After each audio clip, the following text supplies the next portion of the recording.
Hey, what's up, everybody? Welcome back to the channel. I hope you had a good day. Mine was okay. Kind of easing back into doing these videos. As you can see, the background's a little different. My name, I always get that confused. My name is a little different.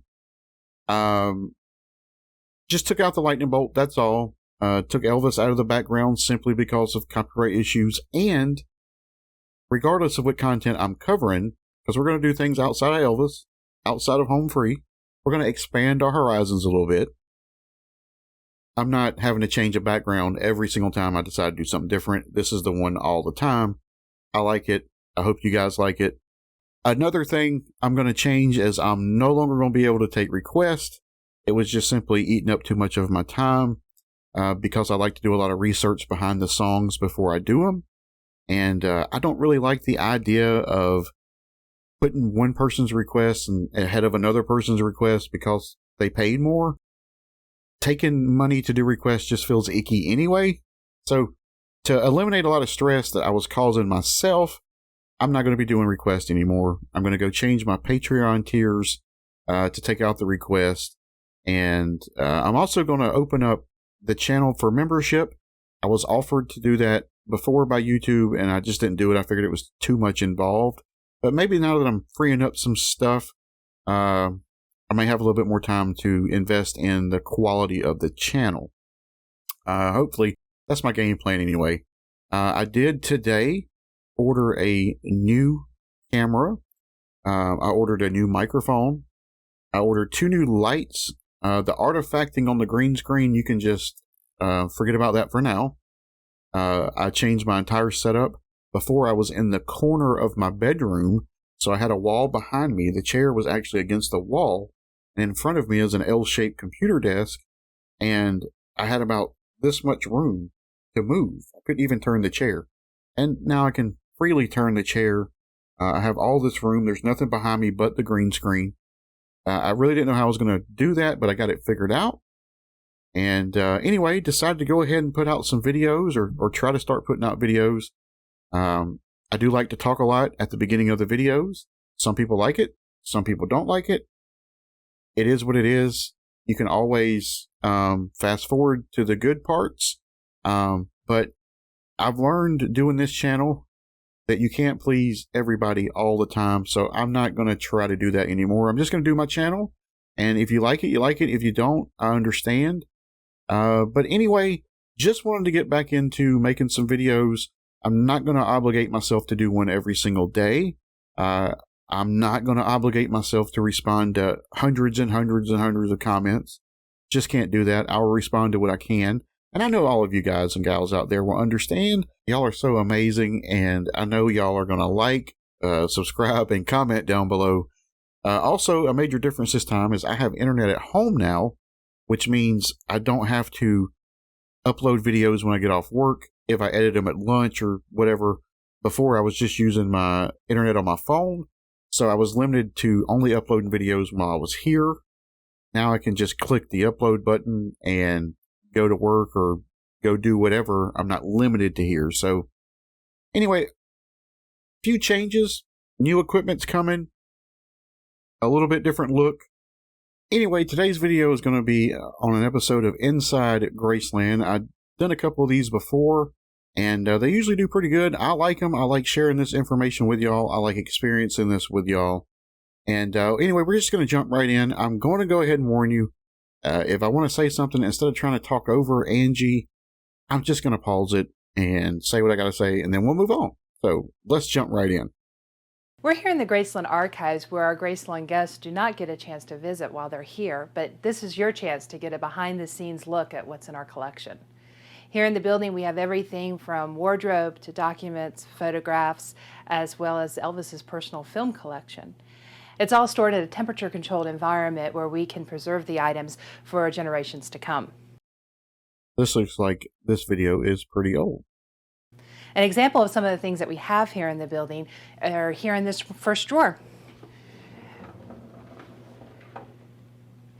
Here you'll find the original architectural drawing for Graceland. This was actually done before Elvis even owned the home. It was done in 1939.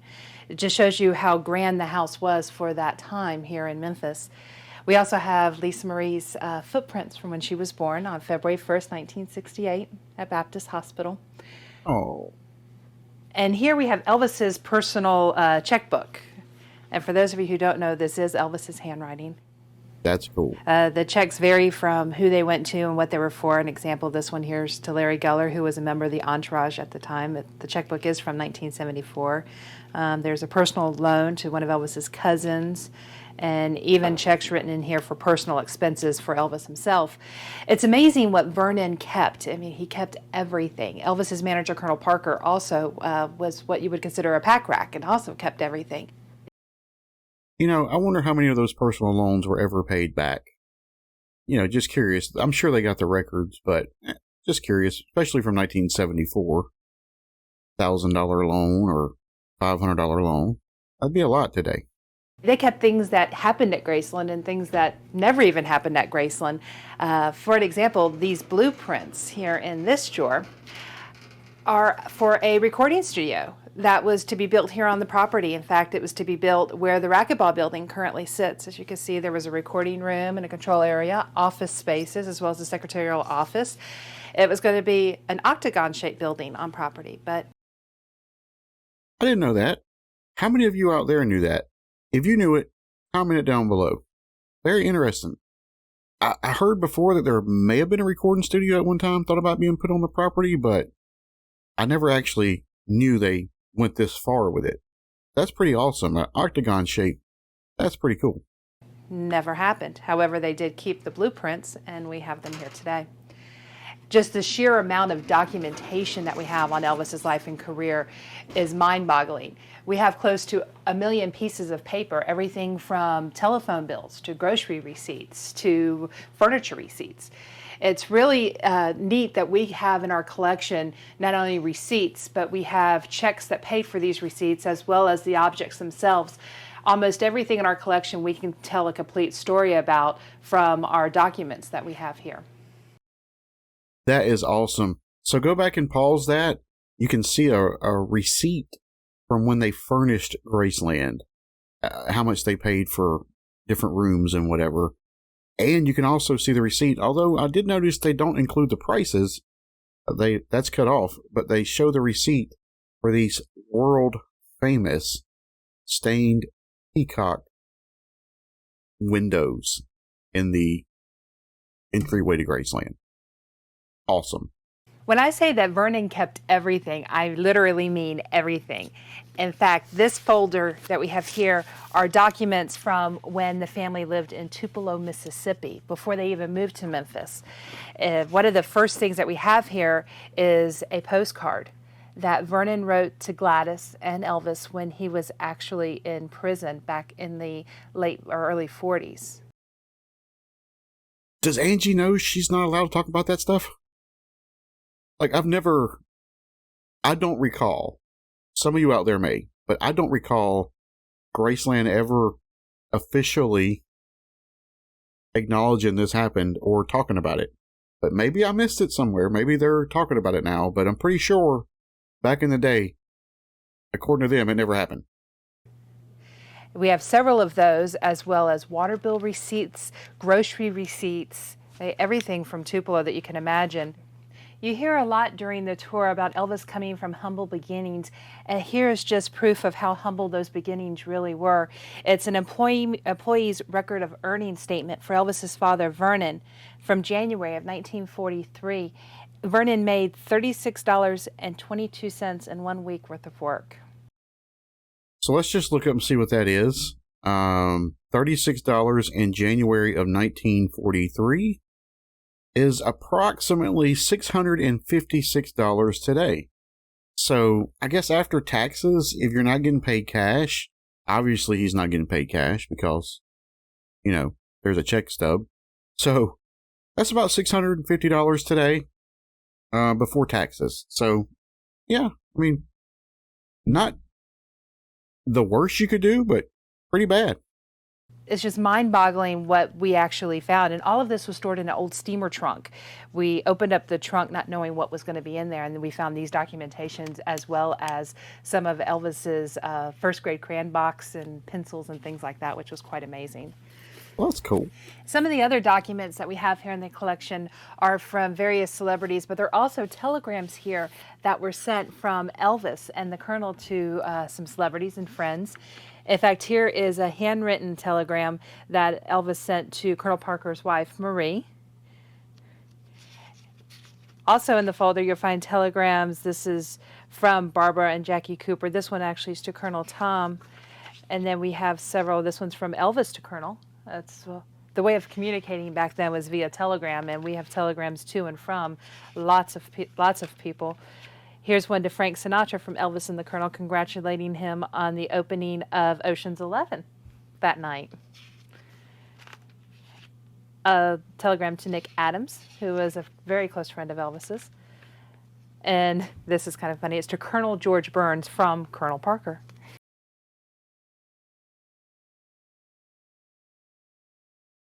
I really wish you would stop calling him Colonel.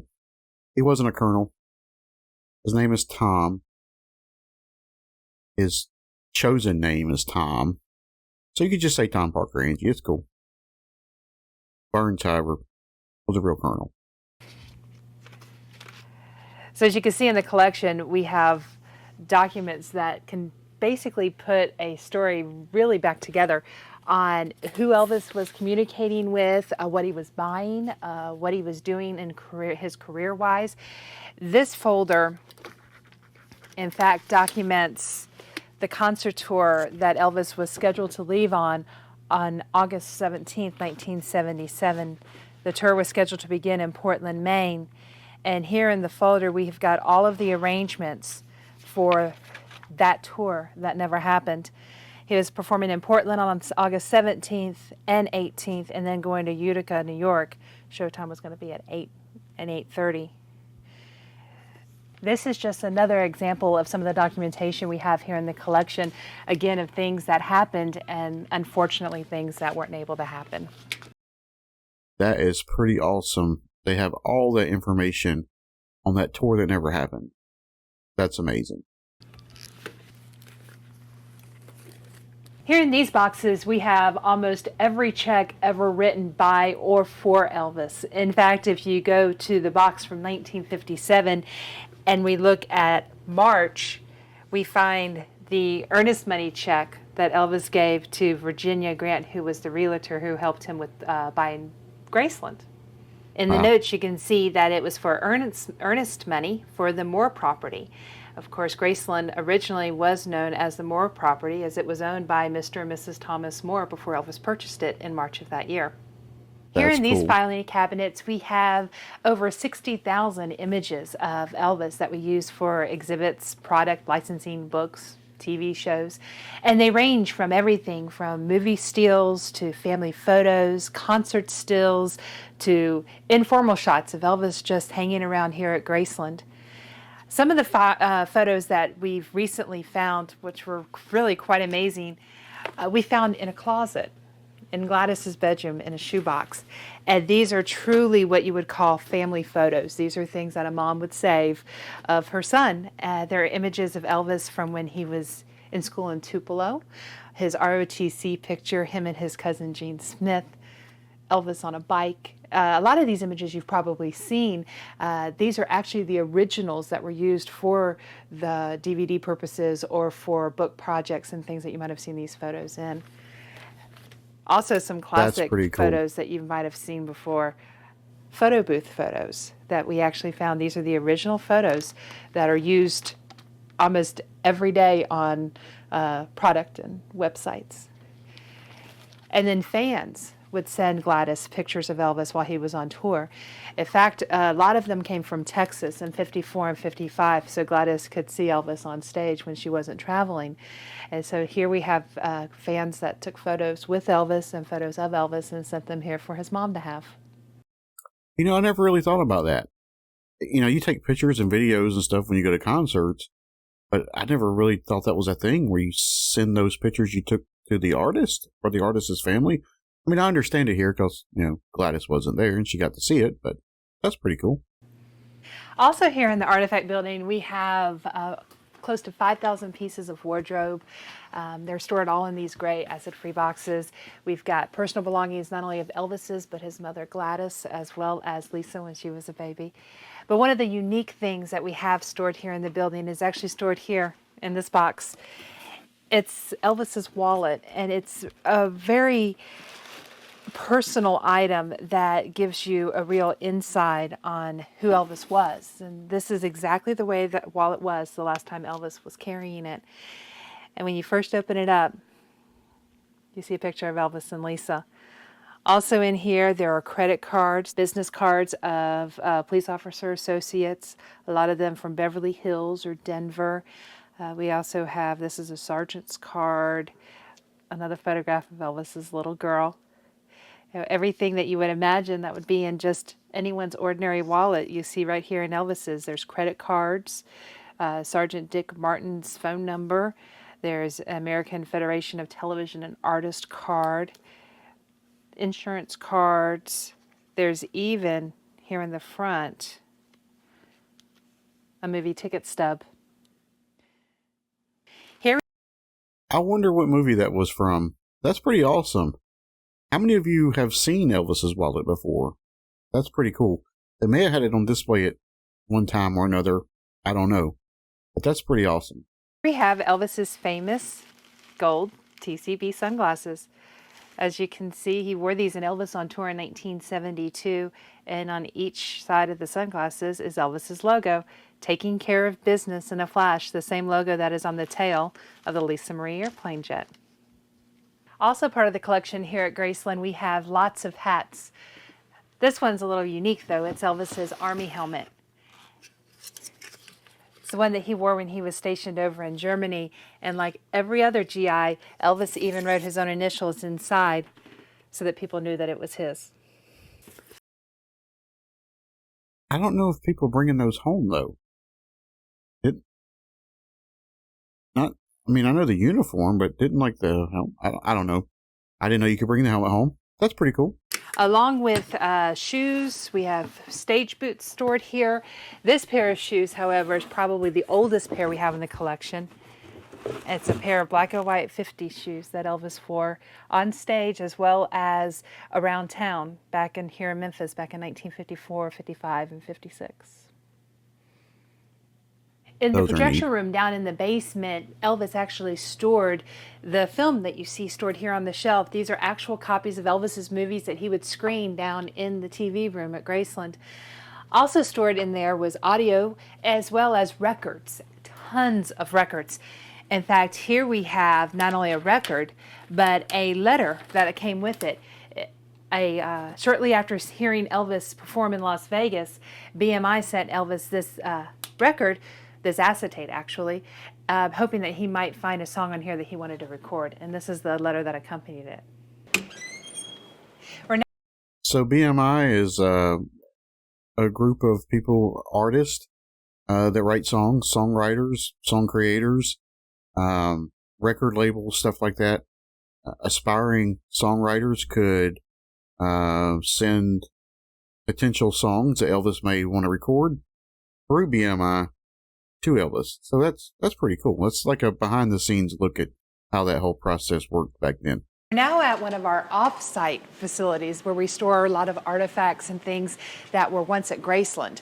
We actually have 3 storage facilities that are not on property, including one that has things from Elvis's LA house, things from Colonel Parker, but this is the one that has everything from Graceland in it.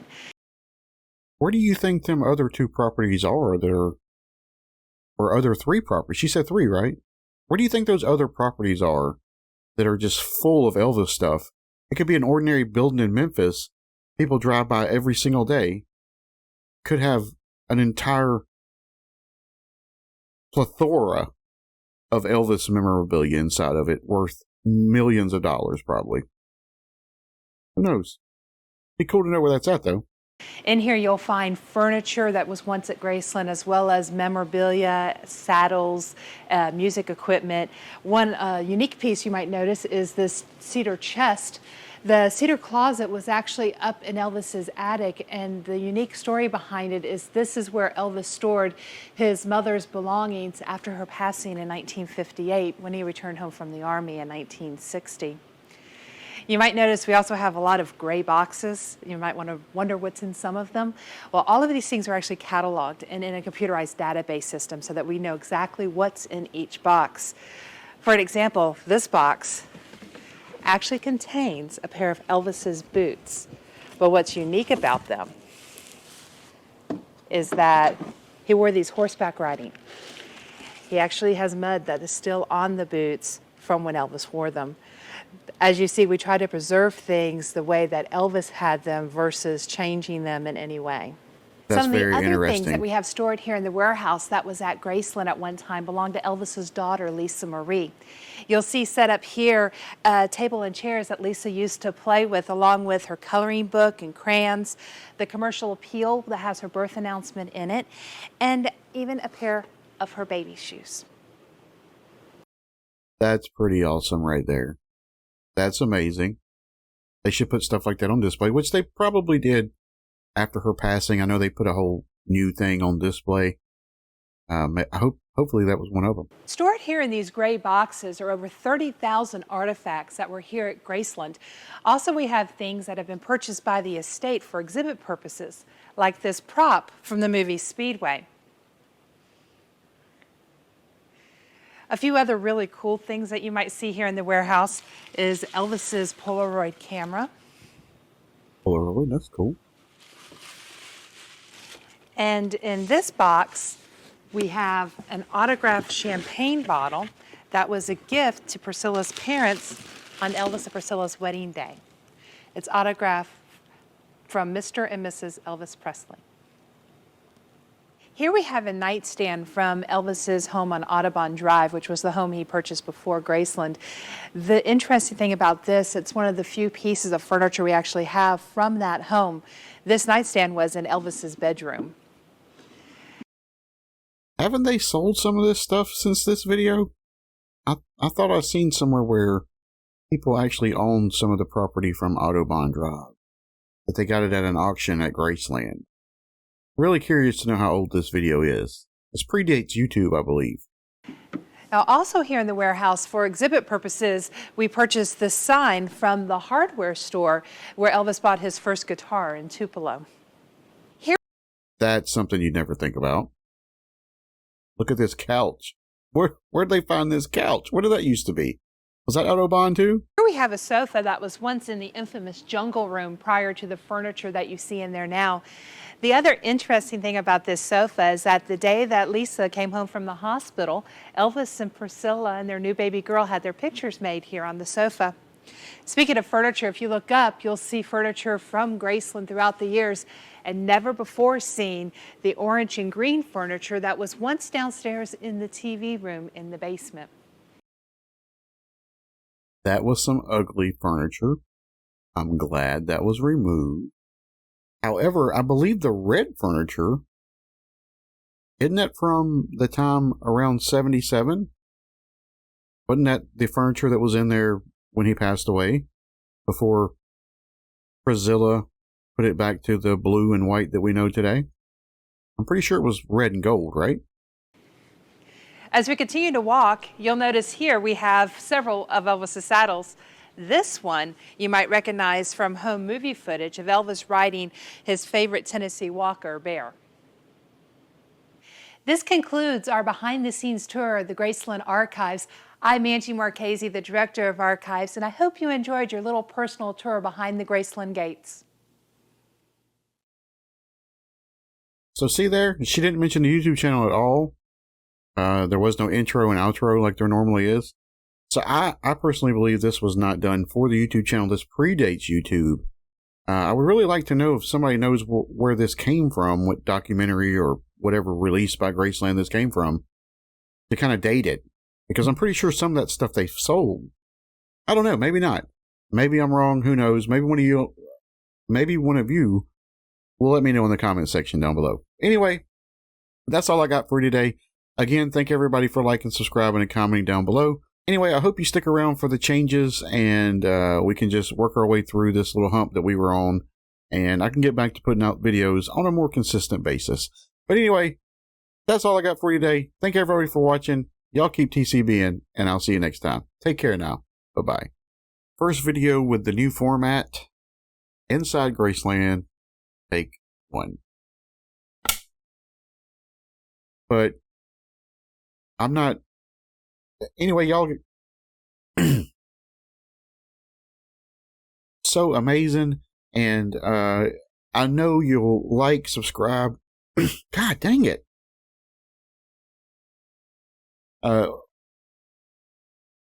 Today's video is going to be about... Today's video... Let's see how much that is in today's money. $33.19.